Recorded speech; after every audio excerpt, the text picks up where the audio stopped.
తమిళ నటి శృతి Narayan private video ఆన్లైన్లో leak అవ్వటం ఇప్పుడు కాలీవుడ్లో దుమారం రేపుతుంది. కొంతమంది స్కామర్లు ఆమె ఒంటిపై బట్టలు లేకుండా వీడియోలు క్రియేట్ చేసి సర్క్యులేట్ చేసినట్లు తెలుస్తుంది. అంతేకాదు పలు వెబ్సైట్లలో దీనిని షేర్ చేయడంతో నెట్టింట తెగ వైరల్ అవుతుంది. దీంతో ఆమె అభిమానులు ఆందోళన వ్యక్తం చేస్తున్నారు. అయితే తాజాగా శృతి కూడా దీనిపై స్పందించారు. ఆ వీడియోను షేర్ చేయడం ఆపేయండి అంటూ రిక్వెస్ట్ చేశారు. ఇలాంటి ఏఐ వీడియోలు సులభంగా సృష్టించడం, షేర్ చేయడం మీకు ఒక సరదా కంటెంట్ కావచ్చు, కానీ ఎదుటివారికి అది చాలా కష్టమైనది అని తెలిపారు. శృతి తన పోస్టులో ఇలా పేర్కొంది: నా గురించి వైరల్ అవుతున్న వీడియోలను షేర్ చేయటం మీకు సరదాగా ఉండొచ్చు, కానీ నాకు, నా స్నేహితులకు, కుటుంబానికి అది కష్టమైన పరిస్థితి.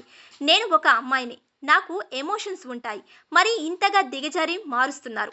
దయచేసి వీడియోను వైరల్ చేయడం ఆపేయండి.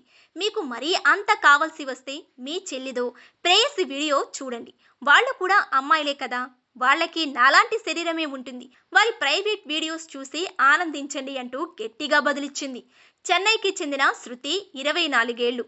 తమిళ వినోద పరిశ్రమలో ఇప్పుడిప్పుడే నటిగా గుర్తింపు తెచ్చుకుంటుంది.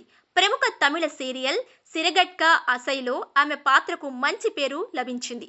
649 ఎపిసోడ్లకు పైగా ప్రసారమైన ఈ సిరీస్ వీక్షకులను ఇంకా ఆకర్షిస్తూనే ఉంది. ఇందులో అనిలా శ్రీకుమార్, శ్రీదేవ, ఆర్ సుందర్ రాజన్ వంటి ప్రఖ్యాత నటులతో పాటు శృతి సహాయక పాత్రలో నటించింది.